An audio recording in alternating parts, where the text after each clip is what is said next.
Hi there, I'm Sharon Boller. Welcome to LOL, or Lessons on Learning. Today's podcast is going to do two things for you. First, we're going to show you our technique for creating on-target learning designs for our training courses. And secondly, we're going to plant a seed or give you an idea of how you might use a podcast to support a job aid that you create. So let's get started. First, let's take a look at the job aid that we're referring to for today. This is a job aid that shows our rapid design process. The job aid is nice and it's useful, but what happens if a lot of time elapses between you getting to review the job aid and perhaps observe a design meeting and the time that you have to actually go do one yourself? If all you have is this job aid after time has elapsed, your odds of success go down. But if you had a podcast to support that job aid, your odds of success would go a lot higher. So that's what we're going to do here today. Subject matter experts think about what they want to tell the learner rather than about what they want the learner to do, as this cartoon illustration shows.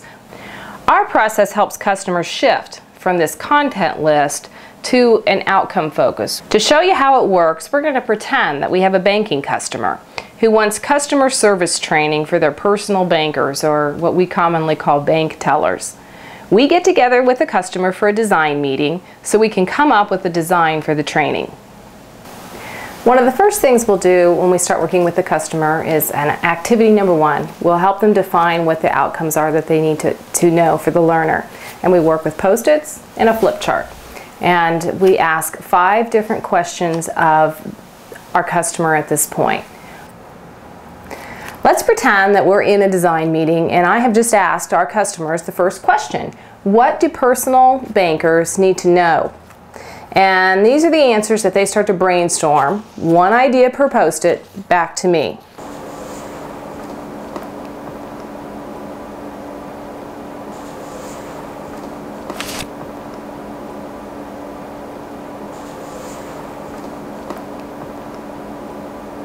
So those constitute everything that our customer could think of. The next question that we're going to ask is, what do bank-free personal bankers need to know how to do?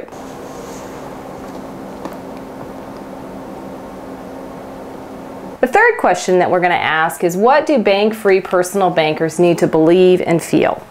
And our customer has several ideas on this one.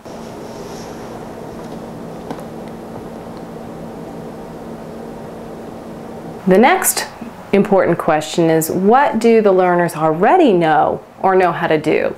Because you can't have everything in your training course, and it's silly to have things in the training course that they don't need training on. So we're going to move these off and keep the rest on. We have a list here now of what they need to know how to do and what they need to know. But when I look at this and I'm with the customer, something seems funny. And I might ask, you know what, this is about customer service, and one thing that you guys really haven't talked about is what happens if you have an upset customer. I think your personal bankers are going to need to know how to handle an upset customer. Our final question is also a crucial one. What common mistakes are people likely to make? When we ask this question, we might get several answers.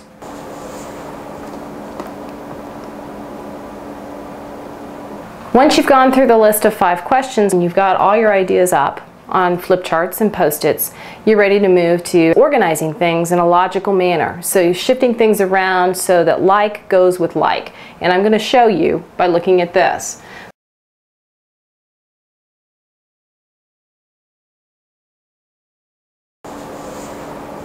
So then I end up with these groups. I'm just going to kind of put circles around them.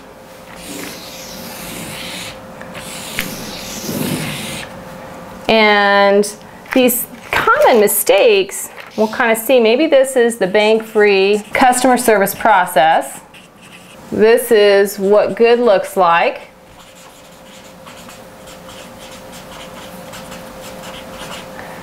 This is product offerings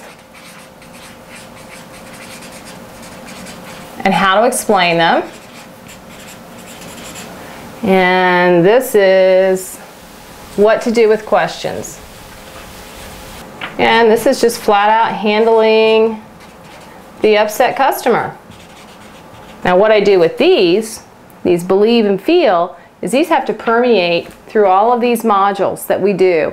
I have to help them grow to believe and feel this by what I do with all these main modules. Once you agree on the learning outcomes, then you can start asking your customers to identify content that has to be included in the course. So let's just take an example for handling the upset customer. So this content supports this handling of an upset customer. We would repeat this post-it process for every one of these groups until we'd gone through the whole thing. And that's how we get to the very rough frame of our course design. And we can usually do that in the span of a few hours with our customer. That concludes our learning portion for today, which brings us to today's training word with Gail and with Lisa. And our word for today is learning outcomes. Hi, I'm Lisa. And I'm Gail. And today's training word is learning outcomes. That's 2 words. Yeah, but it's one concept. Learning outcomes are the things you'd like your learners to do differently after they complete the training. So I see today's course is about safely manufacturing the wacky widget. Right, we want an e-learning course. It needs to cover the history of manufacturing, the life story of the inventor of the wacky widget, best practices in manufacturing, and effective sales techniques. Oh, and our employees are really busy, so it needs to be under 45 minutes. That might be a little bit too much content for an effective e-learning course. Let's take a step back. What would you like your learners to do differently after they complete the course? Well, I want them to mark it complete so that I can check it off their performance plan and show that to my manager. And how does that drive your company's core business? Well, if they know all this information, they're going to do their jobs better. Training is about giving learners specific tools to help them do their jobs better. To do that effectively, the information has to be targeted. You mean training is supposed to be about doing something differently? I thought it was just something else I had to do. That's all for now. If you'd like a copy of the job aid, send us an email at lol@bottomlineperformance.com. Bye for now, and remember, LOL, it's good for you.